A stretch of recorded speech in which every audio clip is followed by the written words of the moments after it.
Hello friends, in this video we are going to get introduced to standard second order system. Let us begin.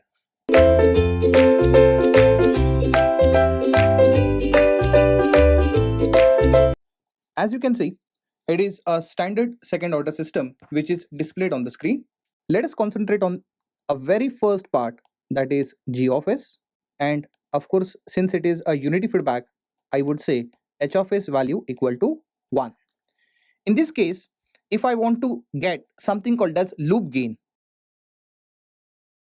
you know that a loop gain is nothing but a product of g of s and h of s together. So it would be simply omega n square upon s into s plus 2 zeta omega n. Again, these two terms that we have to understand, zeta and omega n. So first of all, let me talk about zeta. Zeta is a Greek word known as damping factor, and omega n is what we call as a natural frequency, and it is measured in radians per second. At the same time, zeta is unitless quantity. Let us understand what is meant by omega n. If you remember, in our previous discussions, we have seen that we used to have pole zero plot for a given transfer function, and depending upon the location of poles, we have seen that characteristic of the system changes, and depending upon that, we used to also identify which system is stable, which system is unstable, where we get bounded response, where we get unbounded response, or we get something called as oscillatory response, where the system is known to be marginally stable system. So we have seen that whenever, let's say, poles are present on j omega axis, in that case we used to see that a system oscillates freely like this with sustained oscillations. In that case, whenever system is oscillating freely with sustained oscillations, then definitely it is oscillating with a particular frequency. Then that frequency is what we call as a natural frequency, because the system is naturally oscillating with a constant frequency, and in fact a sustained frequency. What is meant by sustained frequency? Those oscillations are never ending. So whenever poles are lying on j omega axis, that is, nature of the pole is purely imaginary, in that case it oscillates with frequency called as natural frequency omega n, measured in radians per second. Am I right? Now let us understand what is the meaning of this zeta, which is called as damping factor in control system. It is a unitless quantity. So zeta is the damping factor which shows your system how it is dominant to oscillations. I repeat, zeta indicates how system is dominant to oscillations. So by property of zeta, it basically opposes oscillations. It does not let your system to oscillate, or it opposes your system to get oscillated. Therefore, we say that zeta is something which opposes oscillations.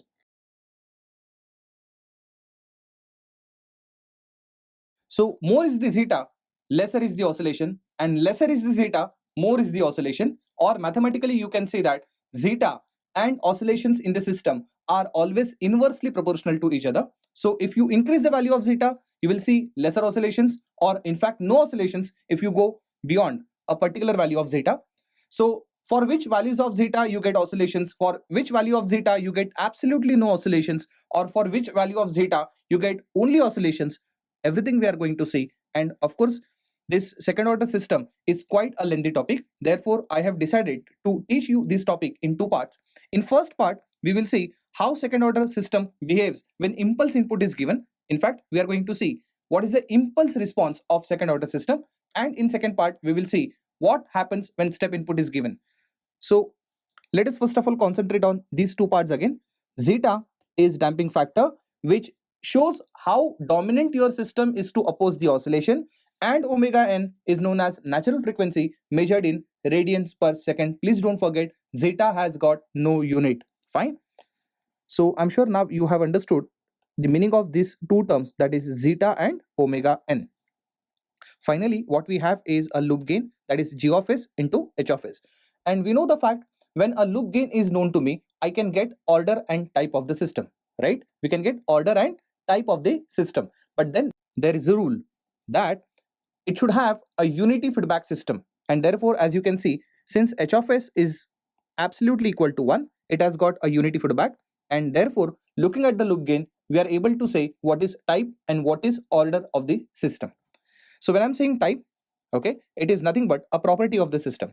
So type means total number of poles lying at origin. I repeat, number of poles lying at origin for a loop gain is nothing but a type of system. As you can see, this is s to the power 1. It means it is type 1.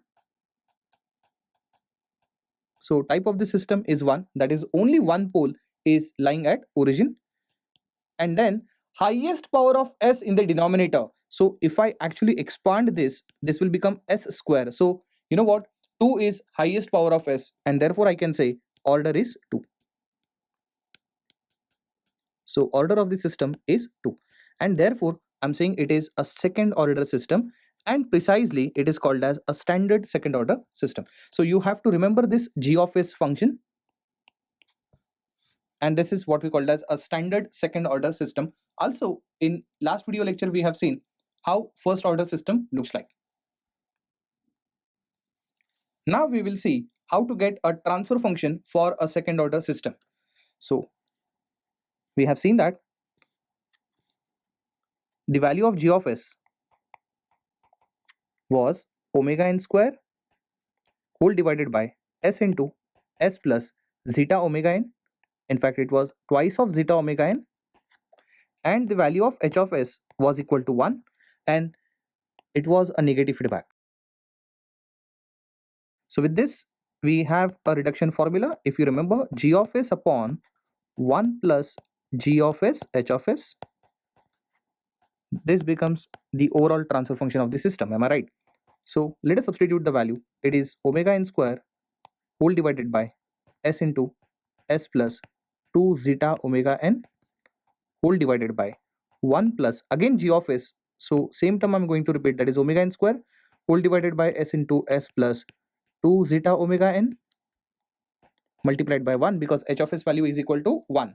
So after solving this, you will get omega n square whole divided by s square plus 2 zeta omega ns plus omega n square. So this becomes transfer function for a second order system. So look at this. This is now overall transfer function of the system. Now, once the transfer function is known to me, now this has become a whole system for me. And what you see inside the block is nothing but overall transfer function of the system.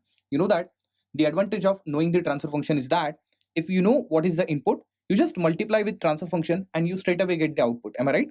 I repeat, once the transfer function is known to you, and whatever input that you applied, if you multiply that input with transfer function, you get straight away output, because we know that transfer function is nothing but a ratio of output upon input. But then whatever I'm saying, it is applicable only in Laplace domain. And don't forget, we are already in Laplace domain. As you can see, there are s terms present. Am I right?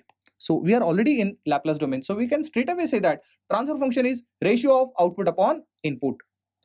So what we are going to see over here is nothing but impulse response of the system. It means, what if the impulse input is given, what is the output? So what we are going to see over here, response. But since this response is given when input is impulse, we would say output is impulse response. So every time what I have to determine what is the value of c of t. Am I right? But right now, since we are talking in terms of Laplace domain, we should understand that Laplace transform of del of t is what? It is 1. Laplace transform of c of t is what? C of s. And let me tell you, transfer function is already there in Laplace domain. I would say c of s upon r of s is equal to omega n square whole divided by s square plus 2 zeta omega ns plus omega n square, or I would say C of s is equal to, now let me tell you, since R of s means what? It is nothing but input in Laplace domain, but input in Laplace domain is how much? It is 1. Please don't forget, this is what we called as reference input R of t, which is del of t in this case. So Laplace domain, it becomes R of s, and R of s value is how much? It is 1. Since R of s value is equal to 1, and even if I transfer over there, what you get on right hand side is transfer function itself, that is omega n square divided by s square plus 2 zeta omega n s plus omega n square. Am I right? But as I said, what you are interested in impulse response, it means you are interested in C of t. But then what is known to you is C of s. How to get C of t from C of s? Very simple. C of t is simply Laplace inverse of the term that is defined over here. But as you can see, this term is transfer function itself. So we know that here C of t is simply Laplace inverse of transfer function. What is C of t? C of t is impulse response. We know this relation, right? Impulse response is always Laplace inverse of transfer function. Am I right? So now let me just rewrite the transfer function that we have, or in fact I would say transfer function is equal to omega n square whole divided by s square plus 2 zeta omega n s plus omega n square. Here, if I equate denominator to 0, I repeat, if I equate denominator to 0, what is going to happen? If I equate denominator to 0, then I'll get what? Poles. And once I get values of poles, I'll get location of poles. And once I get location of poles, I would know that what would be the characteristic of the system. Am I right? So once again, I'll repeat. If I equate denominator of transfer function equal to 0, I'll get what? I'll get poles. Once I get values of poles, I'll get location of poles in S domain. Once I get those location of poles in S domain, also known as S plane, then I can explain what is the characteristic of the system. And therefore, whenever you equate this denominator of transfer function equal to 0, then the resultant equation is known as a characteristic equation. So let me equate this denominator equal to 0, that is s square plus 2 zeta omega n s plus omega n square. Once you equate it to 0, this resultant equation is known as a characteristic equation. I'm sure now you are convinced why the reason it is called as a characteristic equation. Now, if these factors are changed, then we know that poles are changed, and once poles are changed, then what is going to happen? The characteristic is going to change. So every parameter that is present on left hand side is very important to us. Any of the parameter on left hand side changes, characteristic equation changes, characteristic equation changes, poles changes, poles changes, location of the poles in S plane changes, and if location of the poles are changing, then definitely behavior of the system or characteristic of the system will also change, and in fact it is going to hamper on a stability of the system. So this characteristic equation is very important, and every term inside this characteristic equation is also very important, and precisely this zeta. So what we are going to now have an experiment that I'm going to change the value of zeta. So I'm going to see how my characteristic equation changes, how roots of the characteristic equations are changing. Roots means roots of characteristic equations are nothing but poles. And if poles are changing, we know that stability of the system is also going to change. So case number 1, that what I'm actually trying to say over here, let us make the value of zeta equal to 0. So I'm taking zeta value equal to 0. We know what is the significance of zeta. So when I started the lecture, I told you zeta is known as a damping factor. It shows how your system is dominant to oscillations. Okay, so if you increase the value of zeta, domination would be more, and therefore there would be lesser oscillation. And if I decrease the value of zeta, then definitely dominance to the oscillation would be lesser and oscillations will increase. So When I'm saying zeta equal to 0, can you please guess? When I'm saying zeta equal to 0, there is absolutely no dominance to oscillations. And if there is no dominance to oscillation, then you know that system will oscillate freely. So this is what is my prediction is, and I'm going to show you practically how it is going to happen. So let us see. So now, if zeta is equal to 0, this case is known as undamped case. So let us substitute zeta value equal to 0 in the transfer function above.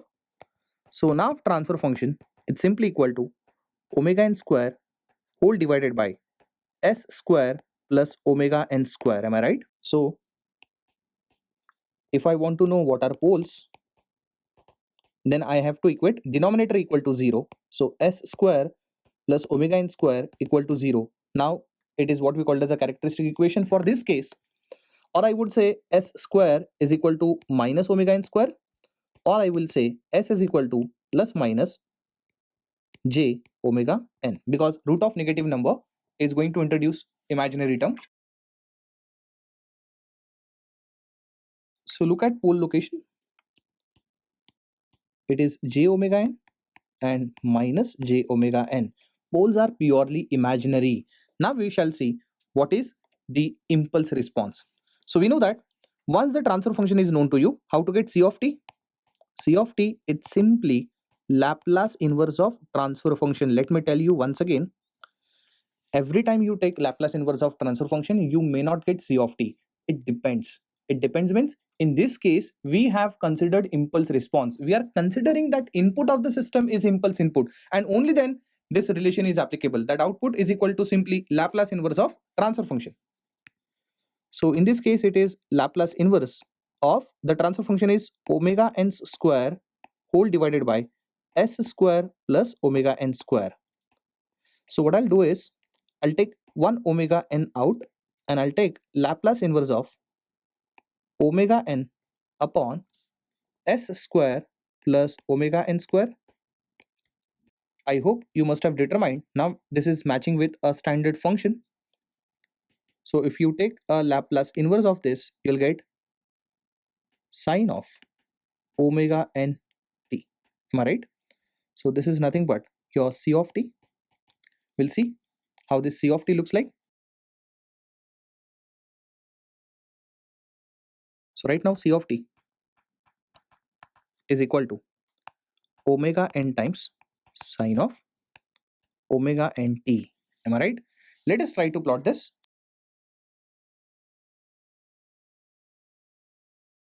Of course, it is a sinusoidal response. So control output c of t with respect to time, I can plot this way. Since it is a sine wave, it is going to continue. So this is what we called as a sustained oscillations. Am I right?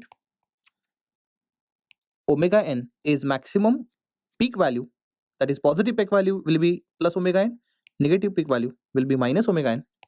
And not only that, even system is oscillating with a similar frequency, that is omega n. So I would say oscillating frequency is omega n.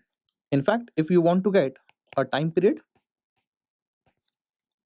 we know that t is nothing but 2 pi by omega. So this is equal to 2 pi by omega n, because omega value is omega n. So this value would be 2 pi by omega n. This will be simply pi by omega n, and so on. So as you can see, when zeta value equal to 0, we will see that there is no opposition to what? To oscillations. Since there is no opposition to oscillation, system is going to freely oscillate, and it is going to freely oscillate with how much frequency? With natural frequency omega n. I'm sure now you have understood this case. Let us move to the next case. So what I'm planning to do, please don't forget, when I'm varying the values of zeta, we have got limitation. Zeta cannot be negative. Let me tell you once again, zeta cannot be negative. Zeta has to be taken positive only. Why? Because once you take zeta to be negative, denominator term will also become negative, and even one of the term goes negative, you'll get poles which are present on right hand side, and once poles are present on right hand side, it will become unstable system. So we don't talk about unstable systems. We believe that system transfer function should give you a stable response, right? So we will make sure that every pole of closed loop transfer function will lie on left half of the S plane, and to do that we have to keep zeta value to be positive. So I started with zeta equal to 0 and I'm moving towards positivity, that is positive values of zeta. So case number 2, I'll keep my zeta between 0 and 1. So let me start with case 2, where zeta is increased from 0 but it would be lesser than 1. And this case is known as underdamped system.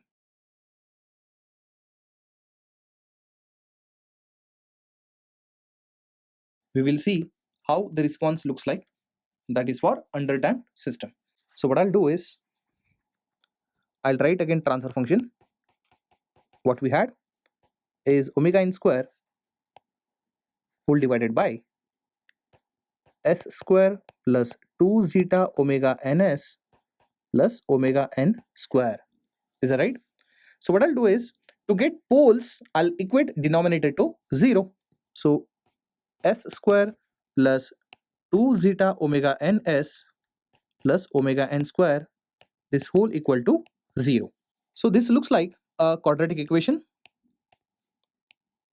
that is ax square plus bx plus c equal to 0. And once you solve this quadratic equation that you must have learned in 9th or 10th, you get two root values, that is x1 comma x2, which is equal to minus b plus minus under root of b square minus 4ac whole divided by twice of a. Am I right? So what I'll do is, I'll consider this as equation number 1. I'll consider this standard second order system. In fact, I shouldn't say standard second order system, I should say standard quadratic equation ax square plus bx plus c equal to 0 as equation number 2, and I'll compare 1 and 2 so as to get values of a, b and c. That's it. So as you can see, a value equal to 1, value of b is 2 zeta omega n, and value of c is simply omega n square. Am I right? Since values of a, b, c is known to you, now we will get roots, that is s1 comma s2. I'm not saying x1 comma x2 because here independent variable is s and not x, right?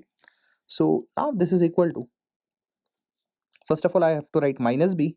It would be minus 2 zeta omega n plus minus under root of, it is b square, so it becomes 4 zeta square omega n square minus 4 times ac, so it becomes minus 4 omega n square. Am I right? I hope it is visible. And this whole divided by twice of a, so it becomes 2 like this. So s1 comma s2, further I can write this as minus 2 zeta omega n plus minus. So what I'll do is, I can take 4 omega n square from root out, so it becomes 2 omega n simply under root of simply zeta square minus 1 whole divided by 2. So this 2, this 2 and this 2 can be cancelled out. And finally, we have roots s1 comma s2, which is equal to minus zeta omega n plus minus omega n under root of zeta square minus 1.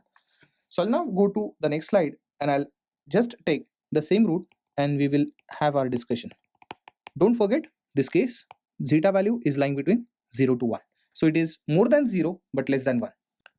So value of s1 comma s2, it's simply minus zeta omega n plus minus omega n under root of zeta square minus 1. Now you know what? Actually, zeta value is more than 0, but don't forget zeta value is less than 1. If zeta value is less than 1, we know that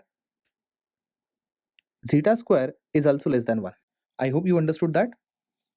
or in fact I can say that zeta square is even less than zeta also. For example, if let's say zeta equal to 0.5, what is zeta square? Zeta square is 0.25.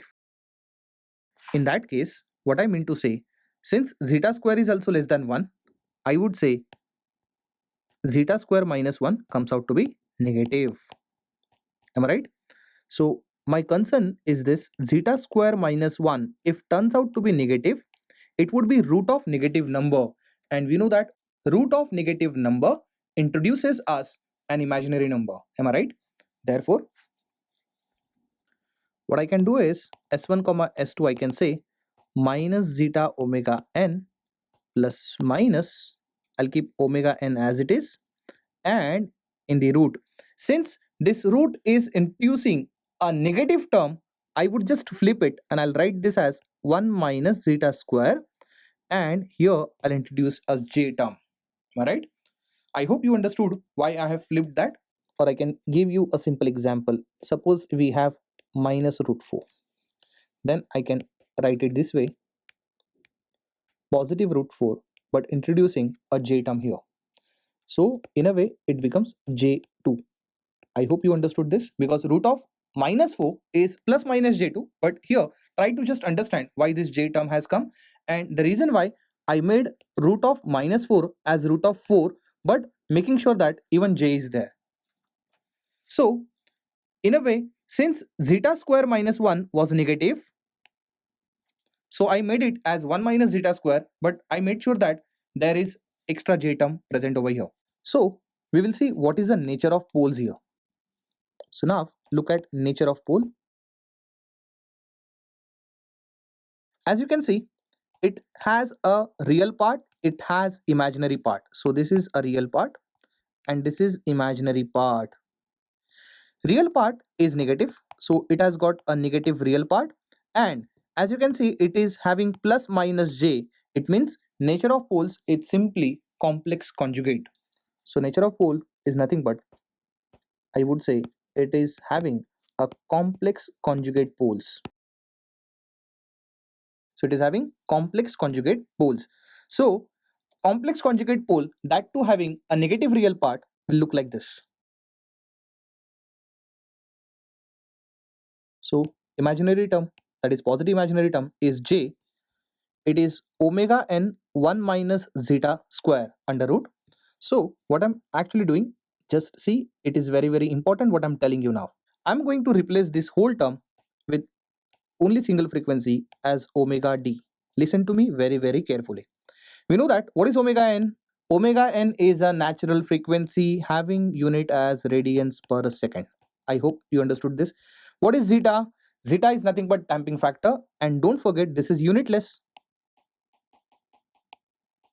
So definitely it is going to turn out to be another frequency known as omega d, and omega d is known as damping frequency. I repeat, omega d is known as a damping frequency. So omega d is simply known as a damping frequency. With this, now you should understand, now this is plus minus j omega d. So I would say it is plus j omega d, and this is minus j omega d as imaginary part. And if you know, it is having negative real part, which is minus zeta omega n. I hope now you understood what is the nature of pole and how we have plotted it in S-plane. So let us continue our discussion. So let me write the value of S1 and S2. So S1 I can say it is minus zeta omega n plus j omega n under root of 1 minus zeta square, which I have already considered as omega d. And S2 I can say it is minus zeta omega n minus j omega d. Am I right? So I can now write my transfer function as omega n square whole divided by. So what was the denominator? Denominator was s square minus 2 zeta omega ns plus omega n square. That is, again I repeat my denominator, s square plus 2 zeta omega ns plus omega n square, which we have now factorized as s minus s1 into s minus s2, or I can write this way, omega n square whole divided by, it is s plus zeta omega n plus j omega d, and then s minus, it has to be plus again, zeta omega n minus j omega d. Am I right? Again, you should be quite strong in mathematics. Let us consider this as A, this as B. We know that A plus B into A minus B is A square minus B square. But let me tell you, this is not A plus B into A minus B formula. What? You have to also take into consideration as J. So this is A plus JB into A minus JB. It is always A square plus B square. Why this plus sign has come? Because of the J square term, because we know that J square is -1, so negative negative will become positive. So this is not A square minus B square, it would be A square plus B square. Now let me write the final transfer function. So final transfer function is omega n square whole divided by, it would be s plus zeta omega n whole square plus b square, which is omega d square. So this has become a transfer function. Please don't forget our original aim. Our original aim is to get impulse response. Impulse response means we have to get output c of t when input is del of t, that is impulse input. And we know that c of t is simply Laplace inverse of transfer function. Please don't forget, I'm repeating again and again, every time you take Laplace inverse of transfer function, you don't get c of t. You get c of t when you take Laplace inverse of transfer function only in case input is what? Impulse input. So don't forget, we are having impulse response, so we are taking inverse Laplace of omega n square whole divided by s plus zeta omega n whole square plus omega d square. You know this standard formula of Laplace inverse b upon s plus a whole square plus b square is nothing but e to the power minus at sine of bt. So let us compare this form with this. What is missing in numerator is omega d. So this omega d should be present in numerator also. So we can adjust that term and I can write this way. Since omega n square is a constant part, I can just take it out, and it is Laplace inverse of s plus zeta omega n whole square plus omega d square. We know that omega d should be here also. So to adjust that omega d, I'll take omega d here also.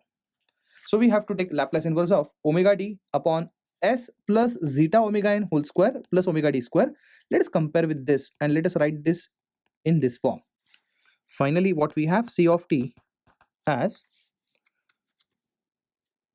omega n square whole divided by omega d e to the power minus zeta omega n t sine of omega dt,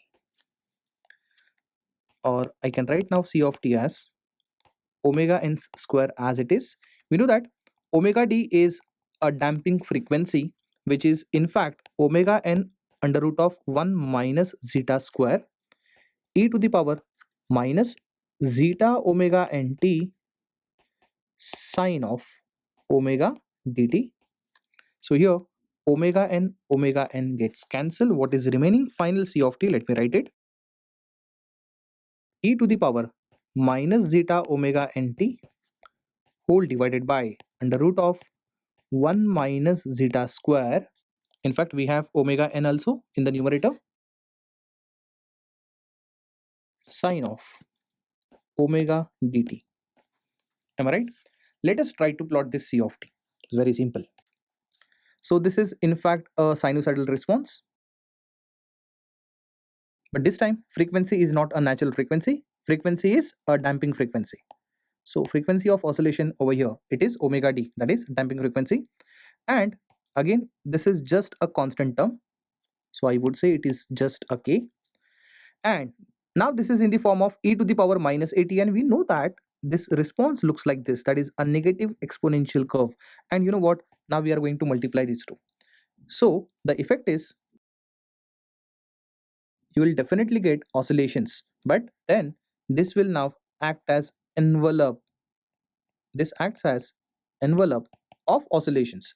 So you get this envelope on both the sides because we know that sinusoidal response is always symmetrical in nature. So I'll get this type of sinusoid. As you can see, it is nothing but a decaying sinusoid. So definitely at one time this sinusoid will become zero. Oscillations will die out completely. So this is nothing but envelope because of e to the power minus zeta omega nt. And this oscillations that you see, it is oscillating with a frequency called as a damping frequency omega d. So omega d is nothing but damping frequency. And we know that again, if I want to get a time period for this oscillation, it is simply 2 pi by omega d.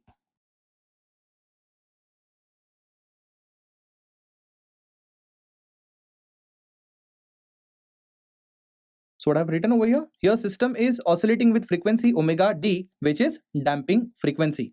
But since we know that as t tends to infinity, try to understand, when t tends to infinity, this will become e to the power minus infinity. E to the power minus infinity is what? It is 0. So this response becomes 0, or these oscillations completely stopped when t tends to infinity. Therefore, roughly I can draw the response like this. So this kind of response you will get when t tends to infinity. I'm sure now you have understood this case. This case is known as underdamped case. So what I'll do is, since from the cases you have studied, I'm just going on increasing the value of zeta. Initially in case number 1, zeta value was 0. In case 2, I increased my zeta over 0, but I made sure that it is less than 1. Now what I'll do is, I'll make zeta equal to 1. So case number 3 is making zeta equal to 1.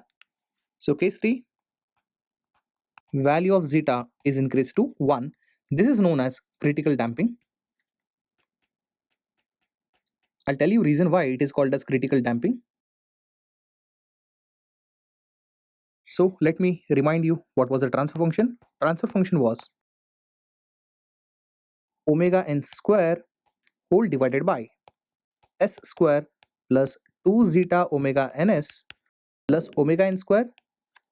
Here let us substitute zeta value equal to 1. So transfer function becomes omega n square whole divided by s square plus 2 omega ns. As you can see, zeta is vanished now from the denominator, omega n square. And now if you notice, this is nothing but a perfect square term. So transfer function becomes omega n square whole divided by s plus omega n whole square. You can just notice, just expand this s plus omega n whole square, that is a plus b whole square, which is a square plus twice of ab plus b square. You'll get the same. Finally, we have got this type of transfer function, and we know that immediately looking at transfer function, what we are supposed to do? We are supposed to calculate poles. So let us calculate poles now. Equating denominator to 0, it becomes s plus omega n whole square equal to 0. It means s plus omega n equal to 0 and s plus omega n, I need to correct this, s plus omega n only because zeta is 1. So when you actually plot it, you get two poles at same location at minus omega n. Please don't misinterpret that this omega n is imaginary. There is no j term. It means it is negative as well as real. So nature of pole, I would say they are negative, they are real, and they are repeated also. And we know that whenever poles are lying on left half of S plane, in spite of repeating itself, it is always going to give you a stable response. So just be sure that you will get stable response only.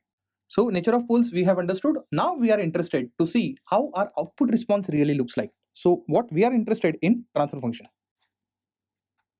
So transfer function again, omega n square whole divided by s plus omega n whole square. Am I right? So here we know that c of t, in case of impulse response, it is Laplace inverse of transfer function, which is omega n square whole divided by s plus omega n whole square. Let us take omega n square as constant value out. Then Laplace inverse of 1 upon s plus omega n whole square. We know that s plus a gives you e to the power minus at, so it would be e to the power minus omega nt, but because of the square, extra term will come, that is t.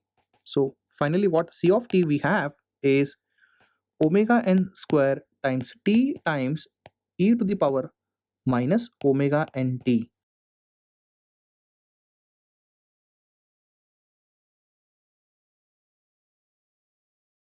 So as you can see, when t tends to infinity, this e to the power minus infinity becomes 0. So whole response will reach to a steady state when t tends to infinity. So we know that for sure, when t tends to infinity, I'll get, you know, a 0 response, or c of t will become 0. So this is absolutely bounded response. So what I meant to say, it gives you a stability. You don't have to worry about a stability in this case also. So we'll try to plot this c of t. It looks like this.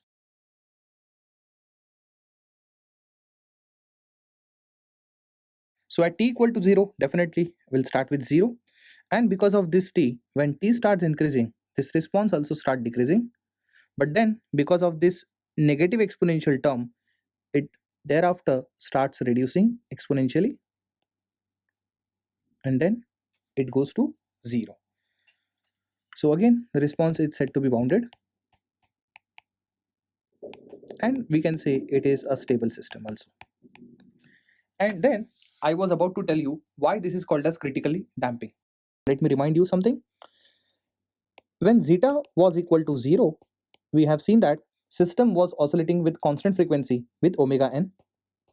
So oscillations was there. When zeta was more than 0 but less than 1, then still we used to get oscillations, but then those oscillations were damped oscillations. That is, rate of oscillation goes on decreasing. So first case that we have seen, it is called as undamped. Second case we have seen it is underdamped. In third case what we have seen was when zeta is equal to 1. Now do you see any oscillation in the output? I'm talking about this case. Do you see any oscillation here? No, there is absolutely no oscillations. Can you see that oscillation is just vanished when zeta equal to 1? As zeta is increased, we know that it is just because damping factor basically shows how dominant your system is to oscillation. So since zeta equal to 1, now it is enough value of zeta at which oscillation dies. But the moment zeta even becomes 0.99, even it is approximated to 1 but not 1, it is still less than 1, it goes to case number 2, where again oscillation gets introduced. So zeta value is a critical value, or I would say it is a border value below which even by a small factor, if you go below zeta, that is below 1, then what is going to happen? Then oscillations are going to produced. So zeta equal to 1, I would say it is in fact a border value at which you get no oscillation, and therefore zeta equal to 1 is known as a critically damped case, because this is a critical value. Because now fourth case that we are going to see, where zeta value will be more than 1, and this is called as overdamping. So let us see what is meant by overdamping case. So zeta equal to 1 is a border value between overdamping and underdamping, and therefore it is just known as a critical value of zeta. So as I said, we have to move to a last case, that is zeta greater than 1. Let's start with case number 4.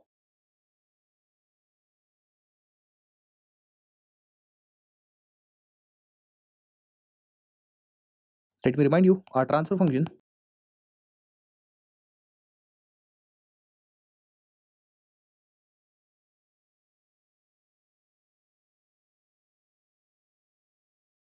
We have already seen when we equate s square plus 2 zeta omega ns plus omega n square equal to 0, we get two roots, that is s1 comma s2, which was equal to minus zeta omega n plus minus omega n under root of zeta square minus 1. Am I right? So if you remember, in last case we used to invert this to 1 minus zeta square and we used to introduce extra term j. I'm talking about exactly last case, okay, or I would say last to last case where we have studied underdamped case. So one more thing, this omega n into zeta square minus 1 is not equal to omega d. Please don't make mistake. Omega d is always omega n under root of 1 minus zeta square. So please avoid this confusion because I have seen students make mistake here. In fact, since zeta is greater than 1, I would say zeta square is also greater than 1. And if zeta square is greater than 1, then I would say zeta square minus 1 turns out to be positive. Why I'm so concerned about zeta square minus 1 term? Yes, because it is present under the root. So please understand, it would be a root of positive number. And if it is root of positive number, then it is not at all going to introduce to a negative, that is root of negative term, that is imaginary value. So it is not going to introduce to any imaginary value. Finally, what s1 s2 we have is the one which I have written. So this is a final s1 s2 value which I have written over here, right? So if you try to plot this, you'll get two poles lying on left half of the s-plane like this. So definitely the roots will be negative and real. And you know the reason why it is real, because there is no chance of getting root of negative number here. So definitely they are real as well as they are negative also. So in that case, since there are two poles lying on different locations, I'll get these kind of poles, out of which the value of a very first pole, which is near to j omega axis, I would say, so that it is easy for you to even imagine. So this is minus zeta omega n plus, so it is under root of zeta square minus 1, and this location, that is second pole location, is minus zeta omega n minus omega n under root of zeta square minus 1. Now I'm going to tell you a very important concept, that is nothing but a concept of dominant pole. What is meant by dominant pole? Let us try to understand this. We know that, let's say a pole is present here. We know that it is present on left half of the s-plane and system is stable. Let us assume I have moved this pole to again over here. Still system is stable, there is absolutely no problem. Suppose I remove these two poles and if I shift them on j omega axis, now what is going to happen? We know that system is not stable. System is oscillating with natural frequency omega n. Am I right? Suppose I have again removed these two poles also, and if I actually shift them over here, then what is going to happen? System is going to become unstable. So you know what? As soon as you are progressing towards right, I repeat, as soon as you are progressing towards right, you means poles are progressing towards right, we see that stability goes on decreasing. I repeat, stability goes on decreasing, because let's say if you are on left half of the s-plane, system is stable. Suppose now you have traveled to right and let's say there are two poles on j omega axis, then system becomes marginally stable. Now from stability, if you are moving to marginal stability, it means, can I say that the stability is decreased? Yes. Again, from j omega axis, let's say if your poles are jumped to right half of the s-plane, we know that system has become unstable. So as you can see, the moment you move to right hand side in s-plane, system stability goes on decreasing. So let me just write it what I said. So towards right hand side, stability goes on decreasing. Now I want to tell you about a dominant pole. See, you know what? We are not interested about the poles which are on extreme left. I repeat, if there are multiple poles, and let's say if I'm talking about the leftmost pole, then I'm not that interested in leftmost pole, because we know that the leftmost pole gives you a stability. I'm worried about the pole which is moving towards right hand side. So the pole which is the rightmost pole only going to reduce the stability. This leftmost pole keeps your system safe, but this rightmost pole may make your system into danger. That is, it may bring your system into danger, and it might make your system to be unstable. So what we are more interested to see the nature of the pole which is on rightmost pole location or rightmost location. Therefore this rightmost pole is known as the most dangerous pole, or the most important pole, or the most observable pole, and therefore this is called as a dominant pole. So I hope you understood. This is what we called as dominant pole. How to deal with dominant pole?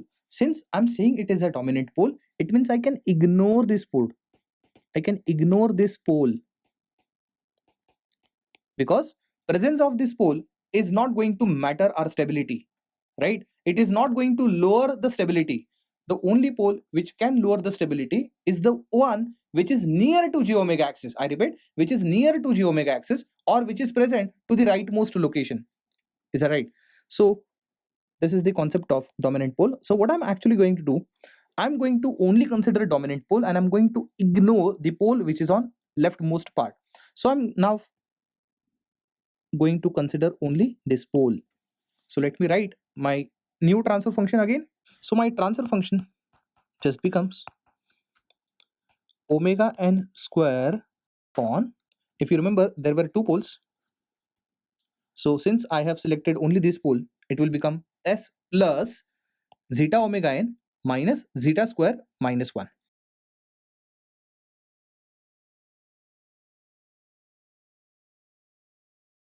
So in a way, this will always give you some positive value, or let's say some constant value. So it is in fact omega n square upon s plus k. This is nothing but your transfer function. But again, I'm interested to see what is my c of t. So my c of t is nothing but Laplace inverse of the transfer function. So Laplace inverse of this would be omega n square e to the power minus kt. Am I right? So the type of response that you are supposed to get would be this one. So this type of response you get. So as you can see, now you're just getting purely exponential response. So the type of response that you are getting is a purely exponential response. Am I right? So therefore, for zeta greater than 1, you get only exponential response. In fact, if you keep on increasing the value of zeta, the system response becomes slow and sluggish, and therefore zeta value is increased too much that in fact at zeta equal to 1 only we know that the oscillations are vanished. So zeta greater than 1 is known as over damping case, like we say confidence and overconfidence. So we know that damping, and this is over damping. So zeta gives you damping, but zeta greater than 1 gives you over damping, so that your response of the system becomes slow and sluggish, and you get only exponential response. There is no question of getting oscillations now, because oscillations were died out only at zeta equal to 1 only. In fact, zeta equal to 1 is a border value behind which you get oscillations, beyond which you get again slow response without oscillations, because at zeta equal to 1 only the oscillations were died out. I'm sure now you have understood with this discussion how your standard second order system reacts to impulse input. Thank you.